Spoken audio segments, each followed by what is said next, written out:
Good morning, everybody. Kirk Spano here. It is Monday, July 21st, and we are just 10 days away from the Wisconsin State Fair with all the gigantic pigs and the glorious cows and the dancing horses. They have the Budweiser horses are usually here. The guy who made the saddles for the Budweiser or the Anheuser-Busch horses back in 20 years ago. He was making those really patent leather shiny saddles. So that guy was a client of mine. He has since passed. I don't know who makes the saddles anymore. I hope it's his son, but I don't know that that's the case. I think he went to school to be a dentist, actually. In any case, we have a new options expiration update coming out later today. So I thought I'd walk through the last one. We did, of course, put out the new punch card stocks, and I have to update that because there's about a half a dozen stocks that I did not put on there. I was so busy putting on all the new stocks that I forgot to put on some of the old ones. So we will get that updated later on today as well. So look for the updates of the punch card stocks and the next edition of options expiration update. I wanted to talk about some of the stocks that really have just gone up a ton in price. So why don't we take a look at last month's list, and we'll take a look at some of the outstanding options. The first one is I wrote a couple of August $50 covered calls on AST Space Mobile. Of course, I'm up over a 10 bagger on that one.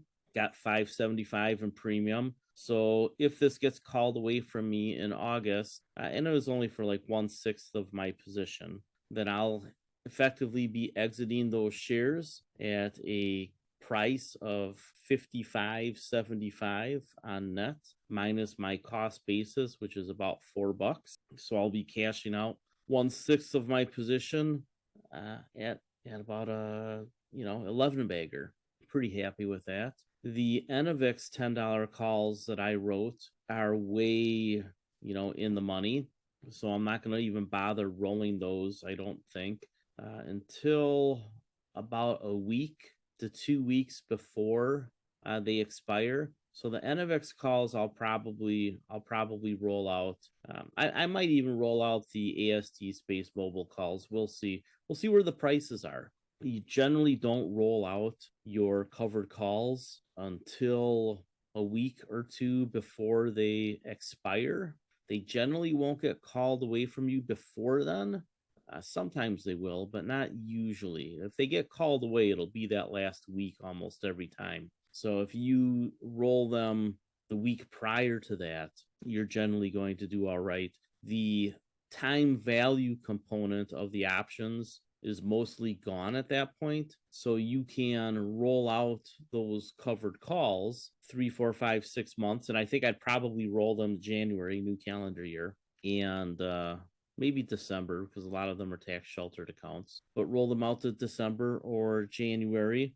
And for maybe no price at all, depending on how the volatility is impacting the time value, but for either no price or very little price, I might be able to pick up $5 in appreciation by turning the $50 covered call on AST Space Mobile into a 55 or a 60 and not paying very much to do that. So if it costs me $1 to get 10 or 50 cents to get $5, right? That's a good trade-off. So when you roll out a covered call because, oh boy, this one really started to run, you're thinking a couple of things. One, how cheaply can I get a higher strike price? And how high do I really want that strike price given that there could be a correction? So there's some art there. Let's say AST Space Mobile runs up to that $25 billion market cap, which I think is my first target. And the way I'm thinking of this is, all right, I was in this stock at $5, below $5, and I've got the 10 bagger already. So am I in this stock for the last double or two, or am I in this stock because now it should just beat the S&P 500?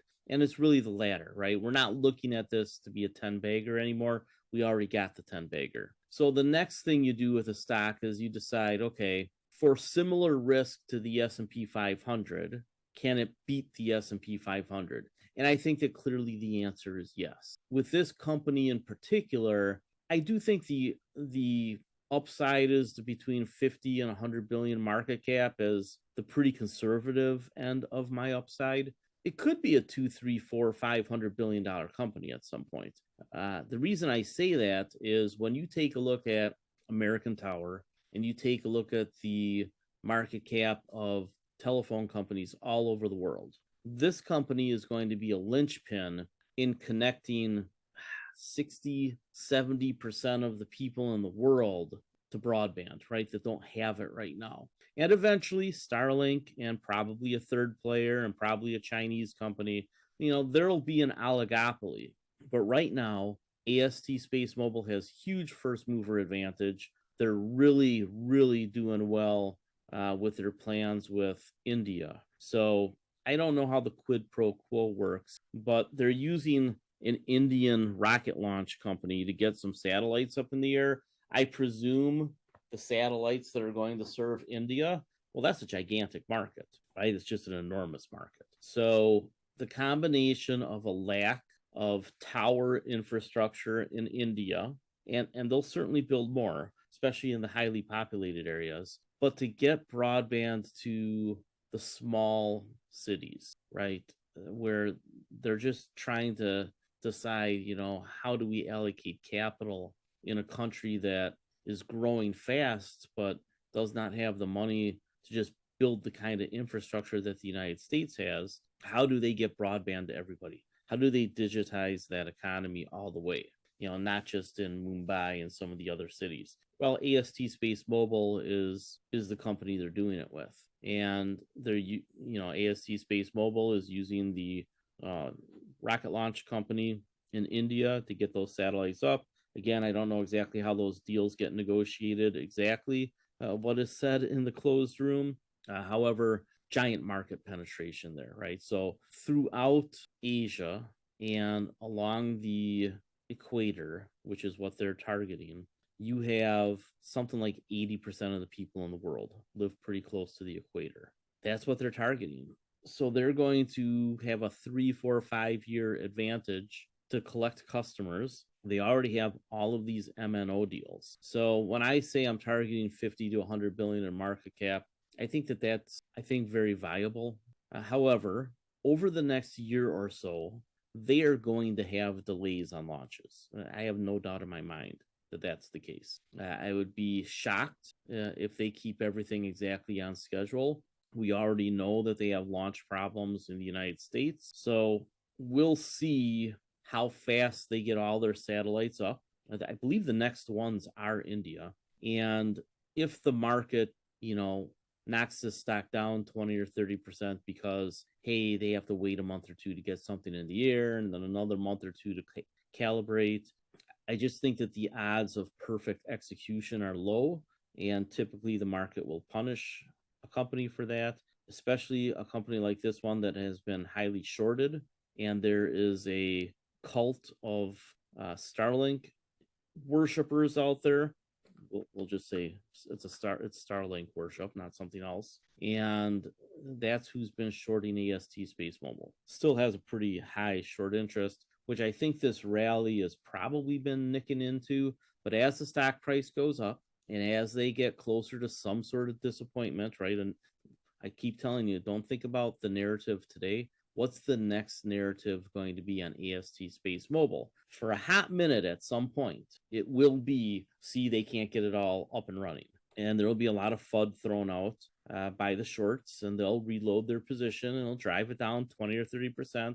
They will thump their chest and stomp their feet. I don't think that they're going to get a lot of capitulation from the people that own AST Space Mobile here. So maybe I'm silly to be writing any covered calls. However, I have to follow the prudent man rules. I'm up over 10 bags on this one, so I have to find a way to monetize it a little bit. Covered calls on 1/6 of the position was a way to do it. I will look at rolling these out in the future. We will see what the price looks like in a month. Now, covered call that I'm selling today on AST Space Mobile. And I think you can sell the October 75s or the October 80s. This plays into the time frame when I think, there'll be some sort of imperfect news on the stock and you'll get some volatility. But right now, you can sell the $80 covered call for October into the worst part of the year and get $5. So your net cash out would be $85. And what happens at 75, $80 a share? Well, that's when it hits about 25 billion in market cap. Well, if I'm saying that it's going to 50 and then probably 100 billion, that's the last two doubles. Still beating the market. And if all you're concerned about is beating the S&P 500, you probably don't need to write any covered calls. But if you're going to be a little bit more trady and you're trying to monetize positions that you're up a lot on, I know that a lot of you are up tenfold on this one, then I think that this is a pretty prudent way to do that. I'm doing it in client accounts because I don't really have a choice. Like I said, I'm regulated. I've even sold some shares in certain accounts just because I think that we are, and the article I'm going to write for Seeking Alpha that should be out tomorrow is called Double Euphoria. I think that we are getting a double dose of euphoria right now. I think there's a lot of prices out there that don't make sense today. They may make sense in 5 years or 4 years or 3 years, but they don't really make sense today. We are at the high end, not the very high end, but we're closing in of the high end of the price to earnings range that companies typically get over a 5-year period. So think of it like this. A company like Microsoft, the range on their PE is probably 18 to 30, 18 to 40, I don't know. But I'm just using this as an example. When the price to earnings ratio is towards the high end or the low end, there's some sort of inflection coming. Either it's a change in earnings or a change in liquidity in the market. And that is almost always the case. You will not be able to time it perfect. You're just trying to put the odds on your side a little bit more. If you are prone to panic selling on FUD, and if you are prone to chasing things and being the last person to own it because you have FOMO, then you're not doing a great job. And you need to think through, why do I own things for the 10 bagger or just to beat the S&P 500, in which case your risk parameters change? Or am I looking to manage my positions in a way that I can just keep grinding out incremental gains? I posted my returns for the last 1 and 2 years in my personal account over on Twitter, and you'll see that I have, made a lot of money. The returns are 3 figures percentage. And I think at some point you have to manage your greed and just take a look at the macro and say, okay, at what point does a headline like this one, the last headline for this was, if they want war, we'll give them war. The EU saying that to the United States, if they want war, we'll give them war. And honestly, I think it's amazing that we are targeting Europe with tariffs. It doesn't make any sense to me because the average tariff from them to us was like 7%. And I'm not against an import tax. I have suggested, long time ago, I suggested that we should have an import tax. I think I probably suggested it for the first time in about 2012 when it became apparent that China and some other nations were just pouring product in and that would disrupt our supply chains at some point. And about a decade later, it did, right? And right around COVID, it was starting to impact us. And then COVID, it really hit us. So I know that it's not usual for people to try to look a decade out, but sometimes if you have that perspective and you can say, okay, this has to happen eventually, you can just have that kind of in the background as you think things through. And then as events get closer, and you'll never know exactly when they're going to hit, but as they get closer, from further away to closer, you can start to adjust. And right now, I think that while we may be getting one last puff on the cigar in this bull market, who knows how long it can last, there are some things that we should consider. One, we're going to have a real hard time paying our debt. I just think there's no doubt about that. The global demand for our treasuries, especially the long end, has been drying up. And to term out, which is the phrase that Scott Bessent has used repeatedly, to term out, to issue longer dated bonds with a lower interest rate is virtually impossible. It is impossible without quantitative easing and us just buying the bonds ourselves and forcing the Federal Reserve to buy them at a lower interest rate. I think that's coming. I think it's always been coming. I thought it would be about 2029. I originally said 2026, and I'm kind of pivoting back to the 1-2 punch of both.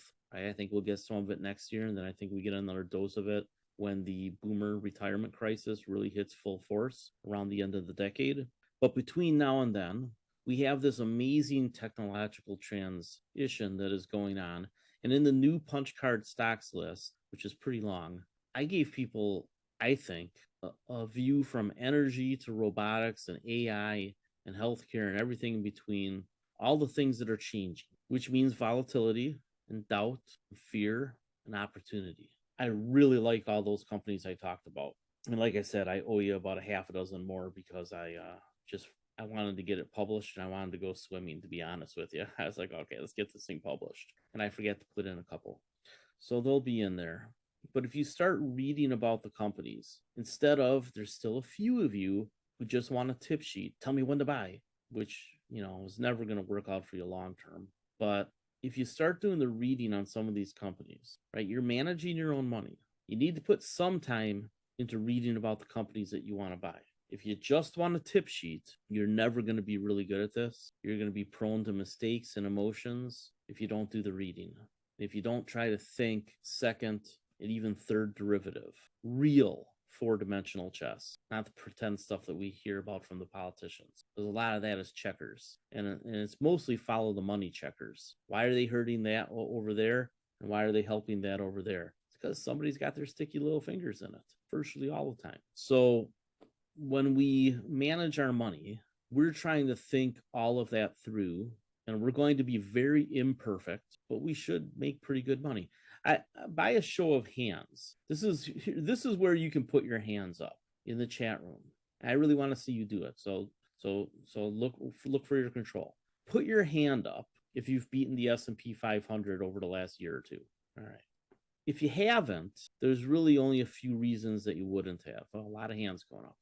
It would have been either because you held on to some losers and you shouldn't have.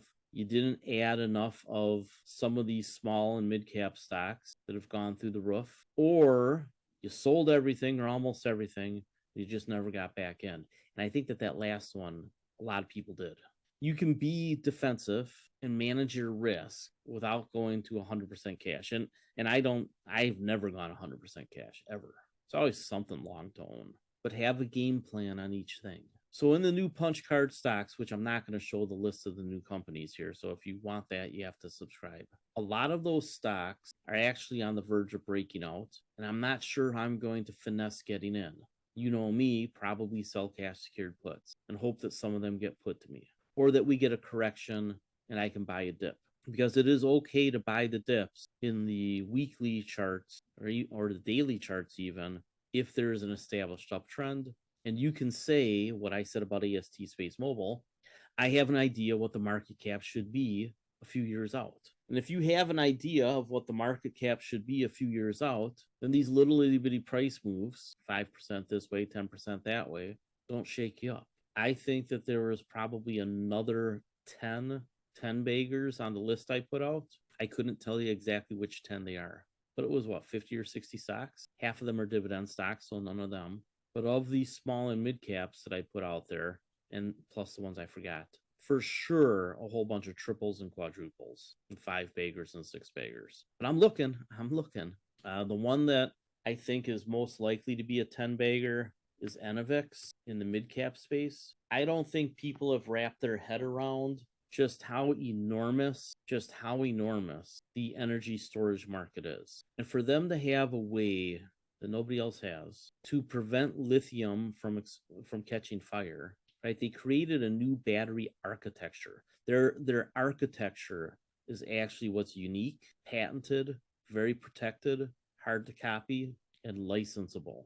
Now, I suspect they're going to do a joint venture or two on production plants in the United States, right? And that has to do with tariffs. And they're going to find a way to have very low capex on building an American plant because they're going to partner with a Ford or a GM or whoever, Enphase, right? It makes sense for them to partner with Enphase because TJ Rogers is on both boards. The pessimism, which has been created by the attacks on clean energy by President Trump, aren't going to last forever. And what do we know about President Trump's policies? They are subject to change. He has already said that maybe he won't pick on solar quite as much in the future.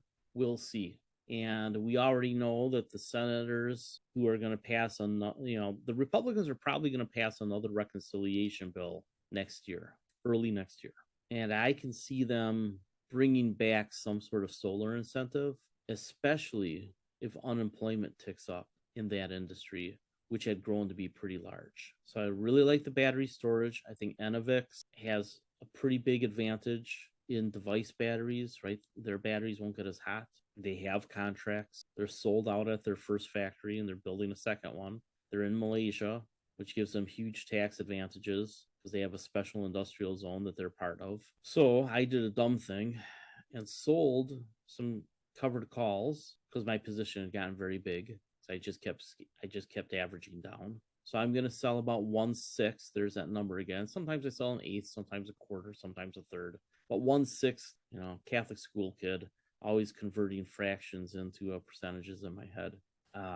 Made sense for my portfolios because they had a lot of Enovix. But then they did the special dividend at, is it $8.75? You can buy shares. So had I not sold covered calls, I would have just sold the warrants that they gave us as a special dividend and taken that $6 or whatever it is that they're trading for right now, $7. But because I sold covered calls on part of my position, I'm going to exercise those warrants at $8.75 or $9.25. I forget what the price is, around $9. And I'm going to get most of my shares back at a lower price. So it accidentally ends up being a pretty slick move. Now, I had expected SunPower to do a private placement on shares to the institutions to raise money to build their next plant. I think anybody who's following along, should know that. However, I want you to understand just how shareholder friendly this move is. By issuing those warrants, they did not dilute you. They gave you the opportunity to maintain a proportional position in the company. That is about as shareholder friendly as it gets, right? Calling BlackRock and saying, do you want to invest $500 million in us, dilutes you, or whatever the amount here was, 200 something million, I think. TJ Rogers is extremely shareholder friendly.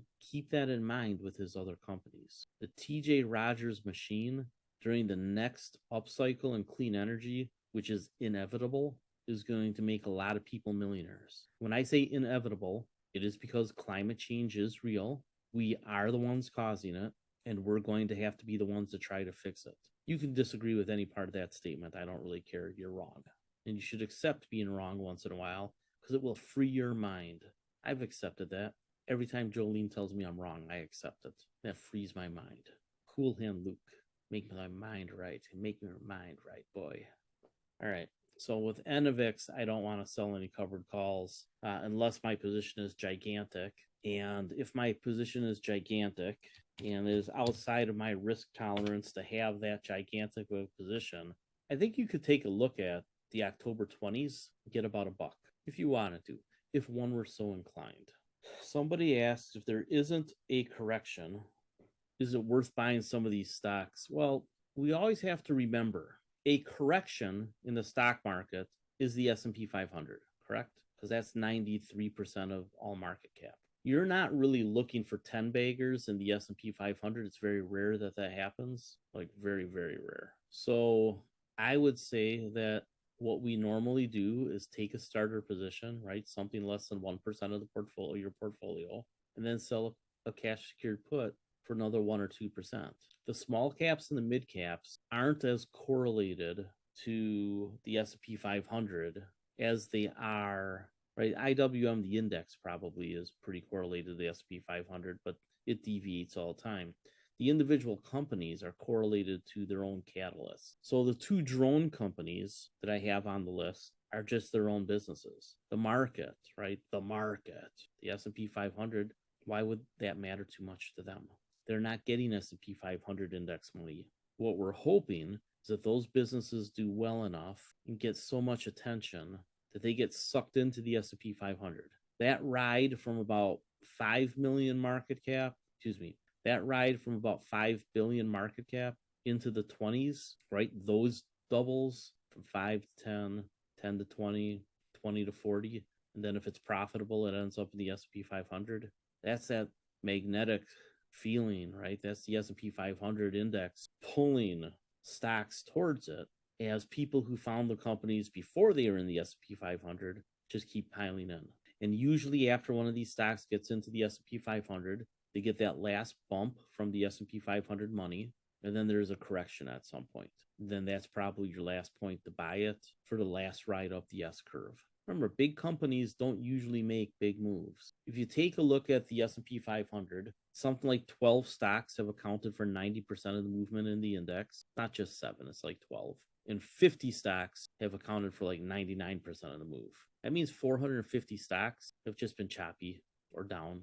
And that's why I say 80% of the stocks in the S&P 500 are just not worth investing in. You get your exposure through ETFs. There's a handful of large caps, the dividend growers, some of the dividend stocks that have a catalyst that might give them growth too. Your dozen or 15 or 20 of the large cap growth companies, that's about all there is. It is really hard to find 50 stocks in the S&P 500 that I'd want to invest in. They have either equal risk to the S&P 500 or more risk, almost always more risk, but really no more upside. So if only 50 stocks have upside to the S&P 500, what do you do with the other 450, right? I mean, there's a couple that are safer than the S&P 500, Berkshire Hathaway being the easy one to point out, but probably Microsoft as well. Microsoft has the double whammy of cloud and everything attached to it, AI included, and a fortress balance sheet. Amazon's not that safe. Google's not that safe for their own internal reasons. Apple doesn't appear to be that safe anymore. I mean, I think they're a little safer than the S&P 500, but not the way Microsoft is, and for sure not as safe as Berkshire Hathaway. Berkshire Hathaway is the safest stock in the S&P 500 by far, and it usually either tracks the S&P 500 or beats it by a little bit. In moments like right now, when the market's going crazy, it trails. And this is an interesting spot for Berkshire Hathaway, and I want to talk about this because it has been falling since Buffett announced his retirement. For a very long time, I told you at some point he'll announce his retirement or die, and the market will punish the stock. And that's exactly what's going on right now. So with Berkshire Hathaway, we should really start paying attention because this could be one of the rare opportunities ahead of a correction where that company with its massive cash balance sheet, I want to show you this too. See, this doesn't, I'm going to pull this over here. I'm going to show you what it looked like around the financial crisis. You got a correction. It was actually pretty correlated to the S&P 500 at this point. But what did they have here that everybody wanted? Does anybody remember that? Who was around for this? What did Berkshire do right here, right? They had cash. Thank you, Keith. They lent money to Goldman Sachs, I believe Bank of America and Wells Fargo, and a bunch of other companies. And they got 10% interest rate on that. Insane, right? So now you have a correction. Let's just take a look at the 1 year and compare it to the S&P 500. Get rid of some of this stuff. Actually, I like that one. Good enough. You have the S&P 500 starting to beat since the meeting, right? So suddenly the S&P 500 is beating Berkshire Hathaway. I'm going to tell you something. Make this very easy to understand. That don't make no zucking sense. All right. So we are getting probably an unusual opportunity to buy Berkshire Hathaway. This channel here on the way down, there's already been a Wyckoff signal on it. So the market is defying this right now. Look what you have here. You started to have RSI tick up on the daily. Let's take a look at it on the weekly. Just started on the weekly. So the weekly just started to move up. The daily's been going up for a little while because the daily pulls the weekly pulls the monthly, right? The minute pulls the hour pulls the day pulls the week pulls the month. So I don't know if this is the low spot for Berkshire Hathaway. but it's down from 540 to 480. Now, if the stock market falls 10% or 20%, then this will probably fall along with it, right? Because it's an S&P 500 component, one of the biggest ones, and it will fall in sympathy because it's an S&P 500 component that's very large and subject to the selling of fund sellers and fund buyers. There's a couple of catalysts out there, and Shooter's been talking about it too, that can drive this market down. The easiest one to understand is if we have a hard time selling bonds to finance our debt. I hear people talk about, well, if the Fed would just lower interest rates, it'd be okay. That is the dumbest goddamn thing I've ever heard. The Fed does not set the rates for the bond market. They set the Fed's fund rate. That's short-term borrowing, super short-term borrowing. That impacts the short end of the curve, which is your 90-day, 1 year, 2 year, and somewhat 5 year. It has really nothing to do with the 10-year and 20-year. In fact, I think that Mohamed El-Arian and a few others have made a pretty strong argument that if the Fed really was cutting right now, that would be a sign of weakness, and generally the market punishes you for that. And if they hyperstimulate in the short term, that means the long end of the curve will get more expensive, not less expensive. President Trump floated the idea of we'll just write nothing but short-term debt forever. I guess. Well, then it all ends up on the Fed balance sheet. Eventually that breaks too. And I don't think we're in danger of it breaking, but it'll break eventually. Anyway, I will point out, this is the longer term chart for Berkshire Hathaway. Here's your band, and it broke underneath. That usually means a continuation of downtrend. Just keep that in mind. I doubt that this is the start of a new rally. I think you probably get one more dip. And the question is, does it go all the way down here with a broader market rally? And if you're taking a look, this is an area of pretty big support right where this red line is. That's why the red line's there. The intelligence of algorithms just happens to be at a fair value gap, which happens a lot, right? A lot of things coinciding. So if Berkshire Hathaway gets down into the lower 400s, I think it's a no-brainer. One, because that's pretty strong support area here in the last year and a half, but also, and the 2-year time frame is pretty important. I mean, it could get down here if the market really tanks. But remember, Berkshire buys its own shares back when they think their shares are cheap enough. And they have a formula for that, and that actually also coincides within here. I believe this is the last time they bought their own shares, pushed them up. So it gets down in here. It's kind of a no-brainer core position. It should be something that you would have for 6 or 12% of your portfolio in place of the S&P 500, right? This can be your broad exposure. And they have the types of private equity investments that aren't subject to leverage, right? Most private equity investments are subject to leverage and gigantic fees. Berkshire Hathaway has that private portfolio for about half of their money. So I'm just getting you ready. At some point, you're going to want to buy Berkshire Hathaway if it gives you an opportunity, right? This area would be I can't believe it would get down here again. I think that they'll buy their shares around here, but who knows? Maybe not. Somewhere between here and here, you'll want to buy Berkshire Hathaway. All right. Some of the other positions, what expired? Where do we have a July that expired? I know a couple Julys expired. So my July puts on Flagstar expired. My July puts on Intel expired. The calls expired last month. These Matador puts are way cheaper than this now. And I will say something about energy policy. I know that OPEC is trying to help keep oil prices down right now. That'll change, right? It'll change. And we don't have enough oil, gas, and coal to supply our grid. So jamming the brakes on wind, I kind of get that one because it's not great technology. It really isn't. Not at scale, not at the giant sizes. But solar is so scalable and so affordable. It's actually really stupid to put the brakes on solar. It's just the most cost-effective thing to do during the day, even if we don't store it with batteries. At some point, everybody's going to go, oh, we should be doing solar. That aha moment will come. I thought we had it a few years ago, but we didn't exactly have a dynamic leader. I think he was smart. I think he did some good things, but he didn't exactly inspire a lot of get up and go, right? He didn't get people to MMA fights. Oh, well. So what else expired? These Permian Resources puts expired. Just stack it up.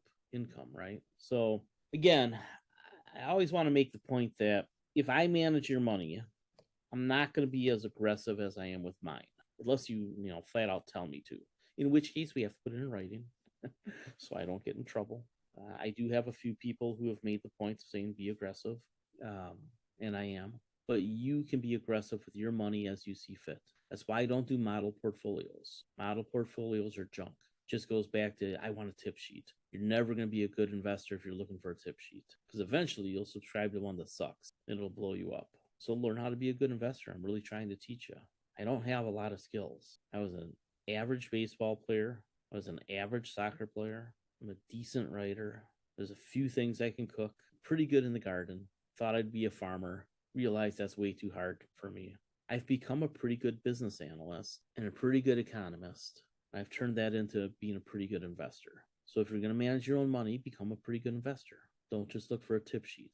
And I'm mentioning this a few times today because we have new subscribers and I know some of them just want a tip sheet. What I want for you, if you were looking for a tip sheet, is instead become a good investor yourself, because I'm only going to do this until I'm in my 70s. I'm 55.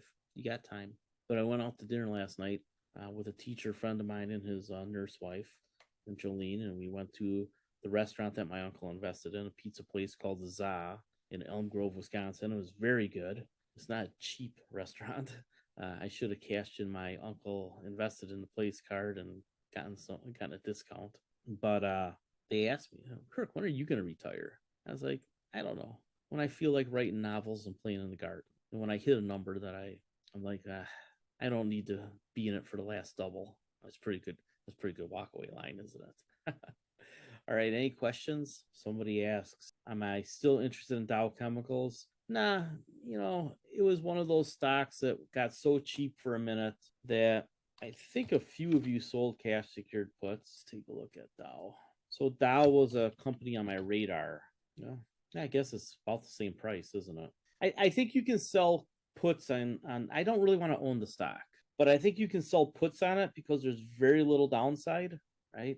Take a look. I mean, it's plumbing the same bottoms as COVID. It's really a triple bottom.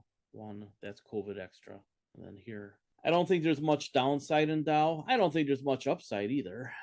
But if the premiums are high enough and you look at it as, can I grind out some income here, knowing that I'll be able to somehow get out. So the 27.5 September puts, you're getting $1.66.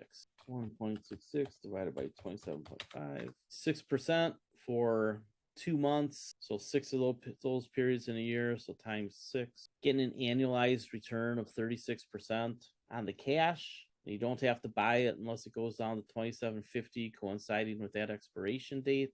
Yeah, well, then what you would do if it got assigned to you is you'd probably turn around and sell a $30 covered call on the first uptick. I mean, that's not a horrible way to grind out money. I mean, it's just one of those things that it got so cheap that I was like, not a lot of downside left. So one way or another, I wouldn't lose. I mean, it might take a few months in the calendar to get it back, but hard to lose on this one. But you saw the chart. I mean, it doesn't have a lot of upside, even if it gets back up to the all-time highs. I mean, it's not even a double, or it's around a double, I guess. But I don't think that all-time highs are really likely, but maybe, right? If they push interest rates down to almost nothing. But the thing is that if they push interest rates down to almost nothing, there's all kinds of stocks that'll triple or quadruple. So I bother with a double, right? So don't love the company, but it was just cheap. Caught my attention. So you could sell puts on it again if you wanted to. Are we still thinking there's a correction likely this year? There's always a correction, right? How big and exactly when is the question. That's why we use good till cancel orders. I mean, I can be on vacation and my good till cancel orders hit. It gets to certain prices. You can trade from a cell phone now, so you don't need your computer. Oh, somebody has a Bitcoin question. Oh, good grief. We'll finish with Bitcoin. Somebody asked about the volatility on Rocket Lab. It's a mid-cap stock, man. It's going to go 20-30% in either direction, right? Yeah, I mean, that's pretty parabolic. So I think, again, if your position on Rocket Lab is huge, same logic as AST Space Mobile, right? It has upside to between 50 and 100 billion pretty much for sure. Maybe it's a 2 or 3 hundred billion dollar company, but 50 to 100 billion, I think, is the easy read. So with Rocket Lab, let's suppose your position is gigantic. And this is another one that we bought before below $5, right? Could you sell a covered call? You could. I did actually sell a couple. Yeah. I actually have some $30 covered calls that I'll have to roll in a month or two. And I might just let them get called away. I might just add to my position to replace the shares that I'm going to get called away. And I just don't participate as much. That's life. But my Rocket Lab position over at Schwab is 9.54%. It's pretty gigantic.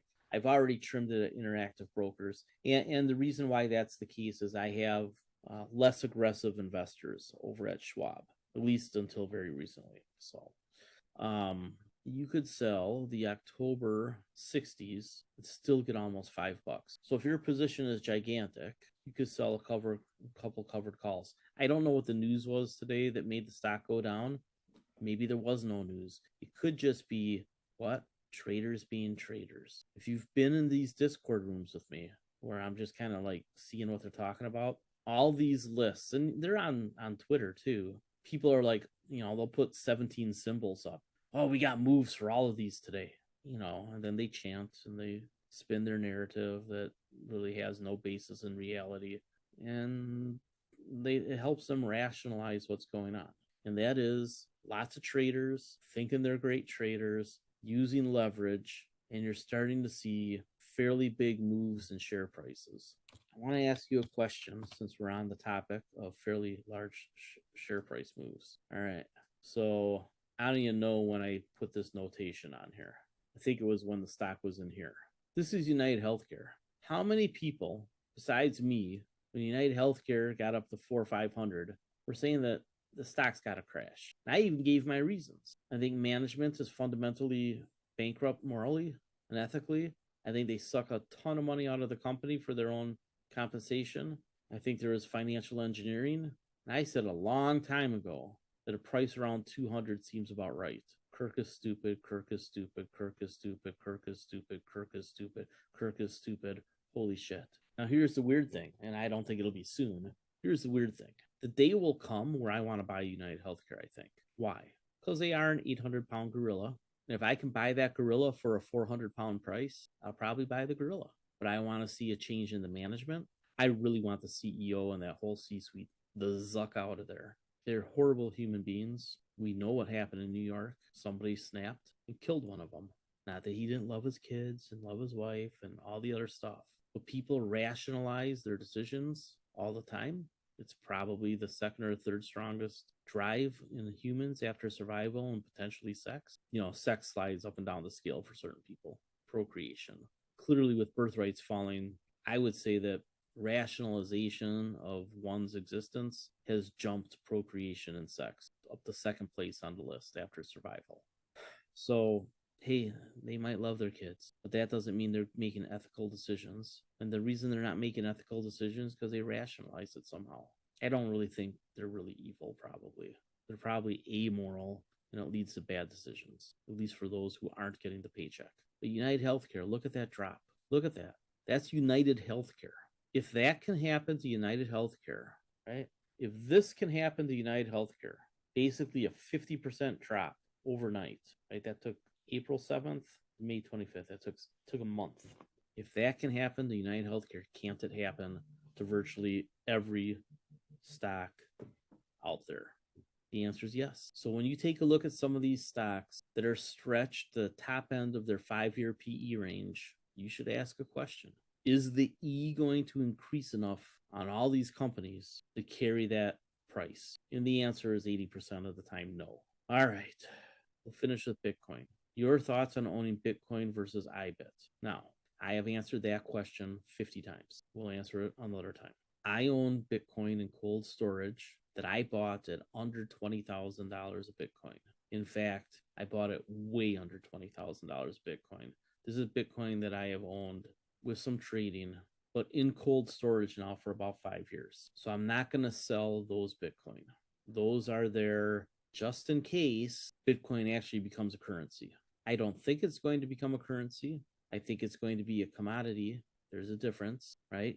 Gold is not a currency, it's a commodity, but has some of the functionality of currency kind of in a second derivative way. That's what I think Bitcoin is, a commodity. I think it's digital gold. Now, I also think that it's a trading vehicle.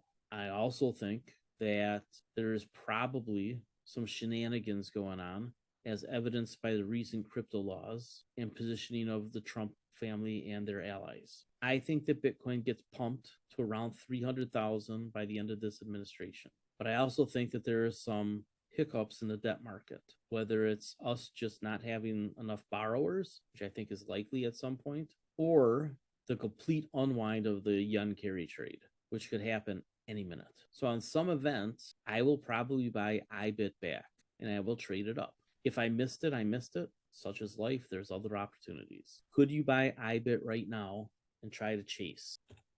If you're going to trade Bitcoin, IBIT is the place to do it. Where did I sell? I sold in January, right? I probably sold right there. I know that I sold it on a down tick. So I sold it in here. Looks smart. Now I look dumb. Maybe I need to buy it back in here, 50-ish. I might. Will I get another chance to do that? I don't know. So if I'm trading Bitcoin, I'm using IBIT. If I have Bitcoin that I think I'm going to own for a very long time, I have it in cold storage where it can't get hacked. And if you lose your Bitcoin cold storage, that's on you. If you don't have a safe, get one. Get a fireproof safe, put it in there. If you're going to do it that way.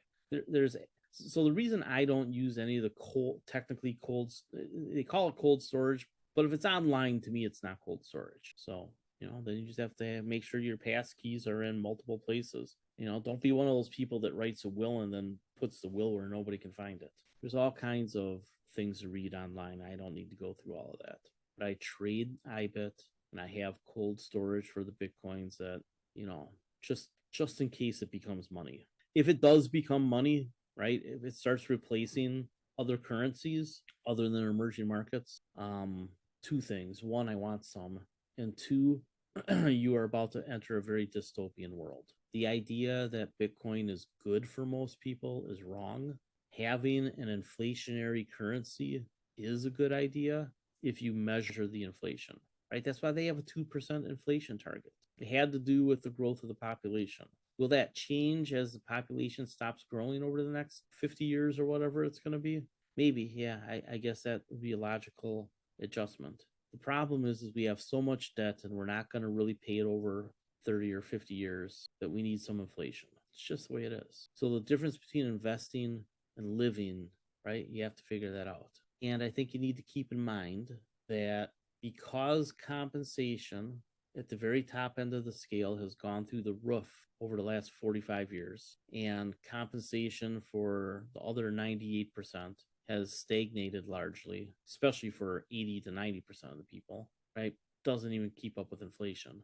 You need to understand that at some point that'll have ramifications, either in social structure. You've seen all kinds of protests over the last decade, and they're getting worse, to policy swings that are so extreme that they just create a different problem.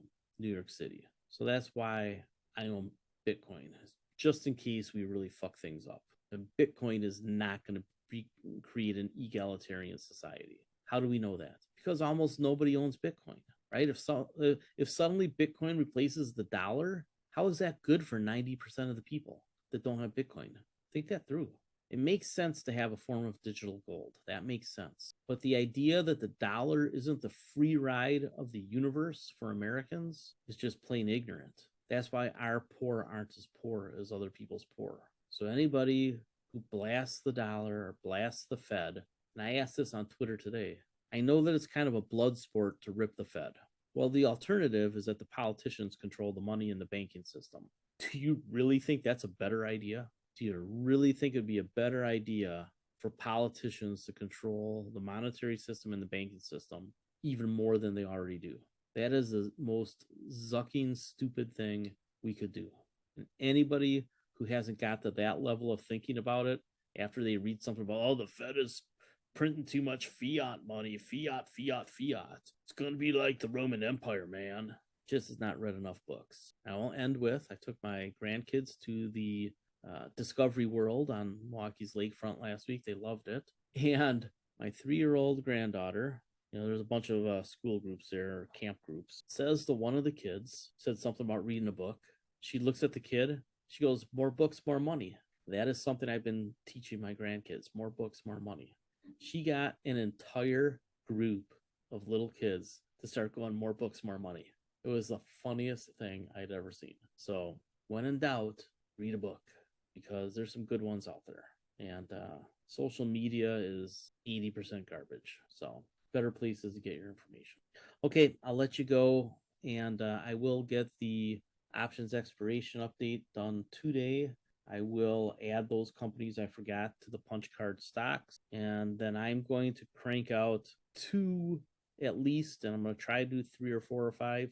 But each week I'll put out a couple of my Kirk's take on certain companies. It will generally be at about the time that I'm probably making a transaction in it. So sometimes it'll also be a trade alert. But yeah, the Kirk's take will be out there. And then I will do a stocks of the week starting next week, right? We did punch card stocks this week, so we don't need a stocks of the week. But the stocks of the week, I am doing 2 things. I'll put some charts in it and some notes. And then and Les and I were thinking the same way, but Les was going to do it. I told him not to bother. But I'm going to have, in my perplexity, I'm loading in all the punch card stocks, and I'm just going to have it run a weekly headline search on all the stocks, and I will link that in the stocks of the week so that you can, kind of get a quick view of all the headlines on these companies. But the best thing you can do is all the companies that you're interested in, create a watch list on Seeking Alpha or at your brokerage or both,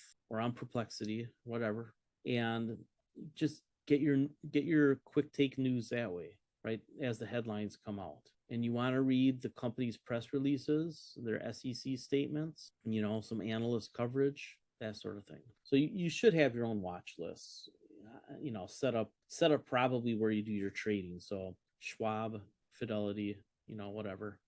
I have one over at Interactive Brokers, but I actually use Seeking Alpha for that because they have their own coverage, right? They have the headlines, but they also have curated stuff. So it's easy. But Perplexity does a really good job now. They've created that function. So have your own watch list. All right. I will talk to you soon. Take care.